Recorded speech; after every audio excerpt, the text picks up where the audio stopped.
Hello everyone, welcome to the Spotlight. I'm Gabrielle Dorisami. The fall semester is coming to a close and students have been keeping busy wrapping up classes and extracurricular activities. This time of year can be especially busy for the film department as students have begun their work on their senior capstone projects. Miriam Woodard caught up with some of the busy filmmakers in this story. As the fall semester comes to an end at Southeastern University, many students are feeling the pressure of final exam week. For graduating seniors in the communication department, their schedules are as busy as ever. I was a late joiner, so I didn't join until about a month before we actually started production. But we've been working on our capstone for about 3 months. Capstone is sort of a culmination of everything that we've worked on for the past 4 years. So it's sort of like a showcase where you show off everything that you've worked on in the past 4 years and like your skills that you've honed on. In the case of film, it's actually a short film, like 15 to 20 minutes long, and it's where we take either the role of the director, producer, cinematographer, or writer, and we make a film. My favorite part of the capstone was basically working with the people. We had a lot of people just come together and say, yeah, we'll help you, and they got through from all 4 weekends, which were grueling, but they slaved away and they worked for us from like 5 a.m. to like 8 p.m. It was long days, and we had a bunch of people show up. It was a very unifying experience. Though this assignment requires a lot of work, students will have the benefit of finishing out the school year with experience and projects to add to their portfolio. Reporting for the Spotlight, I'm Miriam Woodard. This year has been an extraordinarily exciting one for our women's volleyball team as they now have welcomed a new head coach. Samantha Silver has a full recap on this year's volleyball season. It's that time of year when our fall sports are coming to an end. Women's volleyball has wrapped up a successful season. With the new head coach, the Fire was able to come away with an overall record of 17-13. They also finished third in the Sun Conference with a conference record of 8-6.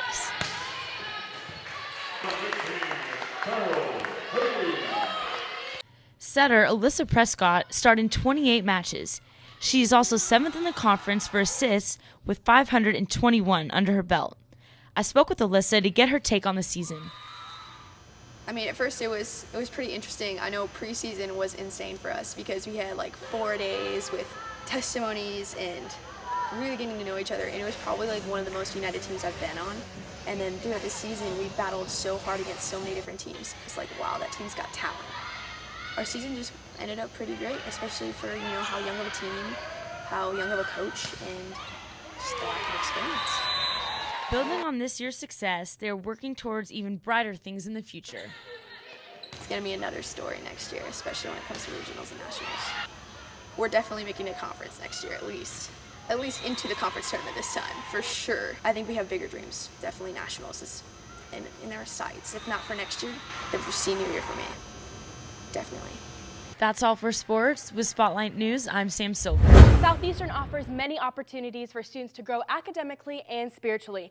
One of the many ways students develop their spiritual lives are through Connect groups. Eastern University, we value community. One way that we definitely built community this past semester is through our Connect groups. Grad assistant Christine Hagemeister talks about what her and her group has taken away from this past semester together. Favorite memory, honestly, was having the girls over to my house. I love opening up my house. It is something that I almost wish that every Connect group was at my house.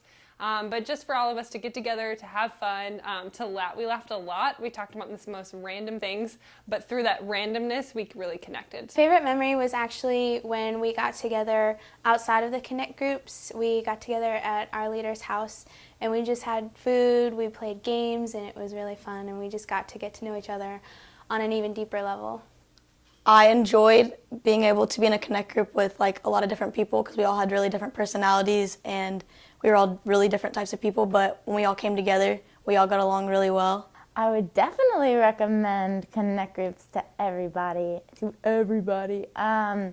There's so much to learn. Everybody, including the leader, has so many different aspects of their lives to offer and experiences that they've been through. And just to share with you and to pour out into you, and you have things to pour out into them. And I definitely encourage you to get involved and connect. While SU's community builds every day, Connect Groups are coming to a close for the fall semester. Thank you guys so much for your stories and for your time. For the Spotlight News, I'm Brittany Duffy. Friday, November 21st, SU's very own ministry here on campus, Speak That, took over Bush Chapel and held an event called the Big Bash. This showcase happens to be their biggest event of the semester, with the theme entitled Glow. It's something that we have at the end of every single semester, or at least towards the end, where we kind of showcase all of the favorite performances from the semester and things that we've been keeping in secret and working on. God's Spirit moved through spoken word, rap, dance, and song. But I liked all the collabs, especially Kamai, just sitting there and doing her thing. But even our collab they were all really, really good. So we couldn't have did one without each other. Well, me and Von Seal and Kiana, we did Set a Fire together, and that was fun. I actually felt like I was at a school for performing arts. The words and the actual song itself, just to mash it together is really cool. Dirty Laundry was crazy because it was so candid, it was so out there, and she was talking, they were each talking about things that nobody ever talks about. But it was just, doing things for the glory of God, so that was very awesome to see. I mostly came just to be blessed again, and I definitely got blessed again. It was amazing. And the purpose is just really to minister not only to the Southeastern community, but also our Lakeland community as well. We thank God every day for the countless ministries He has provided to our students, giving us the incredible opportunity to edify and glorify His name in our own artistic ways. For the Spotlight News, I'm Grant Bell. We recently covered the welcoming of Lieutenant Davis to campus to further the safety of our students. A general reminder to students, if you notice any suspicious activity, immediately call campus security. SU Security recommends students take necessary precautions to stay safe, including traveling in pairs or groups, staying alert, and remaining in well-lit areas. While our athletic department isn't the only area Southeastern students are acquiring recognition. SU's debate team recently took home first place at the 15th Annual Star National Invitational hosted at Florida State College in Jacksonville. The team also earned 11 individual awards in addition to first place. That's all for this episode. Be sure to keep it here in the Spotlight for the latest in campus news, updates, and sports. On behalf of the Spotlight staff and crew, I'm Gabrielle Dorisami. Have a great week, everyone.